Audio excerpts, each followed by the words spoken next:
To talk to me about that. You are a known supporter of Zanu PF. Is that right? I should ask you the same question. You want to support it? You are known. What are you known for? I'm unknown. On public but media. You are known. On public media. What do you support? I support progress. Okay. You go party on progress and I support any progressive. Don't put me on the spot. Right, murikuona apa patotangira nyaya yacho apa. He started being aggressive. Paabvunzwa kunzi mimi munozikanwa muchisapota musangano weZanu PF. You come around and you toss a joke. You seem to be a supporter of Zanu PF. I don't support Zanu PF. I support liberation. Idzodzo kando old politics idzodzo. Amba 2000 ukaswera uchingowaimbira kuti nyika yakaya nehondo. Hey Gigi. The war is over, my friend. What we want is the good economy. Let's fight hondo economy. Vana vawane ma projects, vana vawane zvekuita nechi. No one will listen to you ukatanga kutaura zvehondo pamberi pevana ma 2000. You will be talking nonsense kwavari. Because the generation has passed and it's now 44 years, my friend.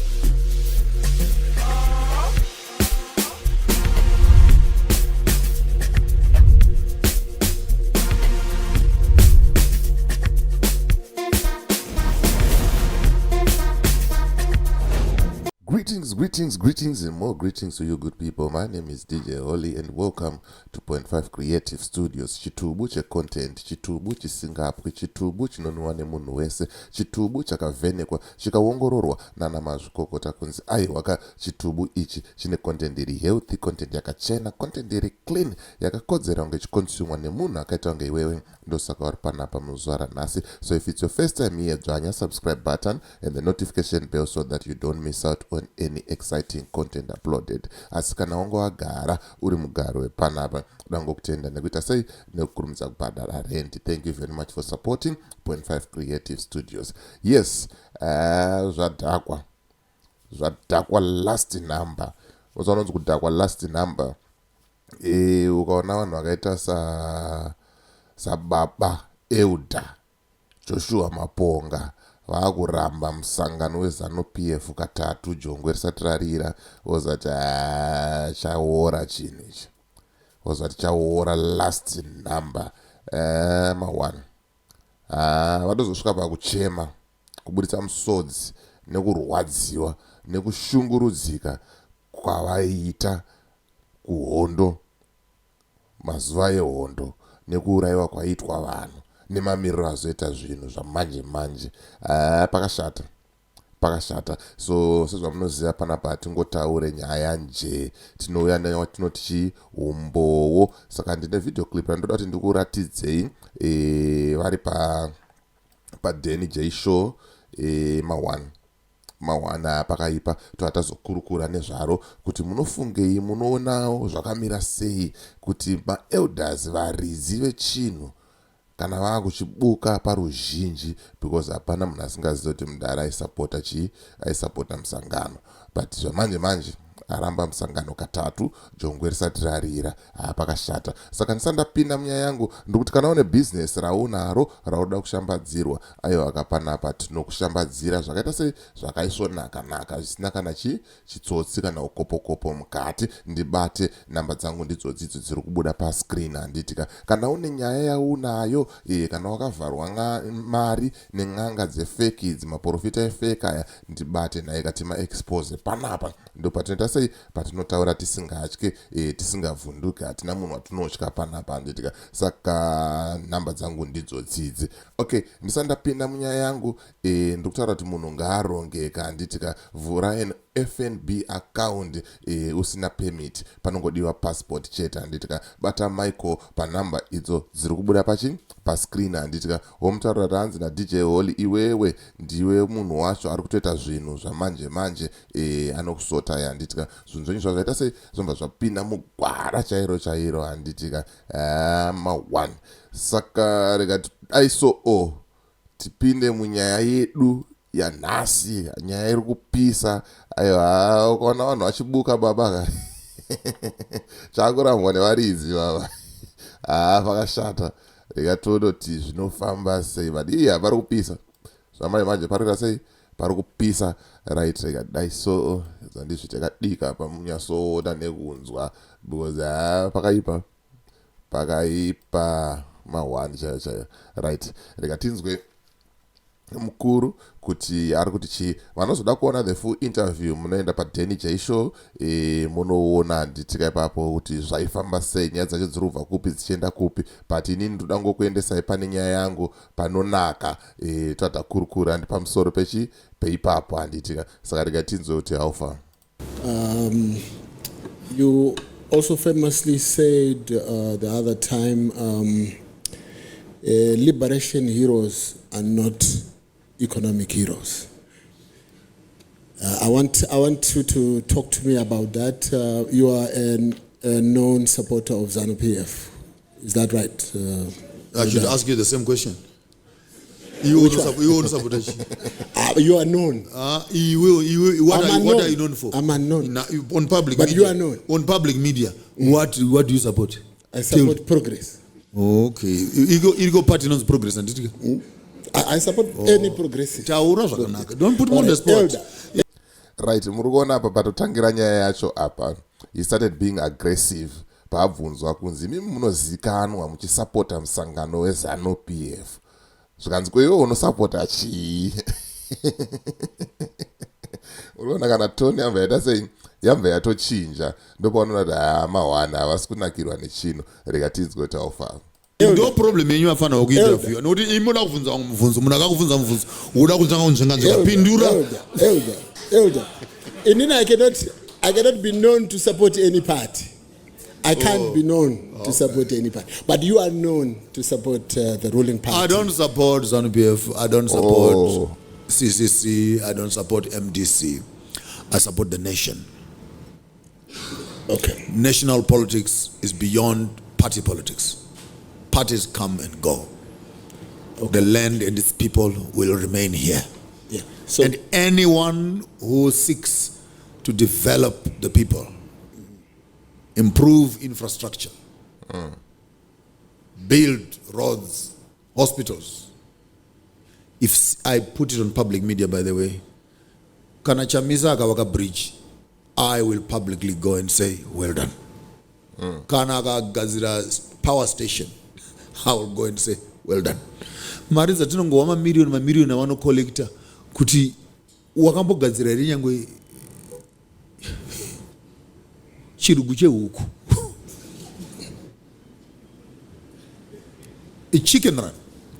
I'm not exaggerating, and I hope you'll hear it with the honesty that it's coming from. Yeah. You cannot tell me that for the past 20, 30 years where MDC, CCC, I don't know what is the another C now that is there, could all along as a party, you can't have been seen to do one small initiative for the community. Right, hanzi ma-opposition parties aya anopiwa ma-millions handizoti anozobva zvangu kupi pamwe kuzekere kana kuti chii handizoziva kuti ma-millions aya anobva kupi but hanzi vari kutadza kuita one single project for the community kuvakawo zvako kana chirugu chehuku kuti aiwa vanhu itai ma-projects amenoti munoionawo sei nyaya iyi kuti vasati vapinda mupawa ngavambotiratidza kuti aiwa izvi togona kuzvigona vomboisawo 1 or 2 tuma-projects twekuti chii vanhu vaone pakashata rega tipfuurire mberi aiwa pari kupisa baba pari kupisa. And you want me to support that? No. My father, this will become emotional. My father was the Secretary General for Zanu PF in Ichirezi, 1974, 75, 76. And he was captured by the Smith regime. And he was arrested. And he ended up at Buforange prison. And he was put on death row. I spent years, my mother every Sunday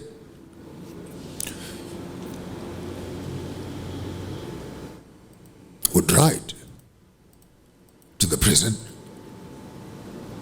to give my father food. And I wondered, what system is this that is taking my father from me? And I'm a young boy, 7, 8, 9, 10 years old. My political world changed because I experienced the insensitivity of a colonial system on my own parents.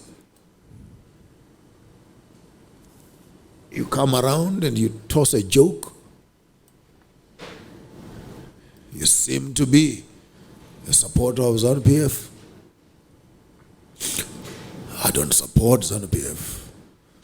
I support liberation. And he was on death row, 79. He was released. But between then, I had seen fellow students from Bigita, Tugi, who has to learn, where the war was bitter. Students were hung on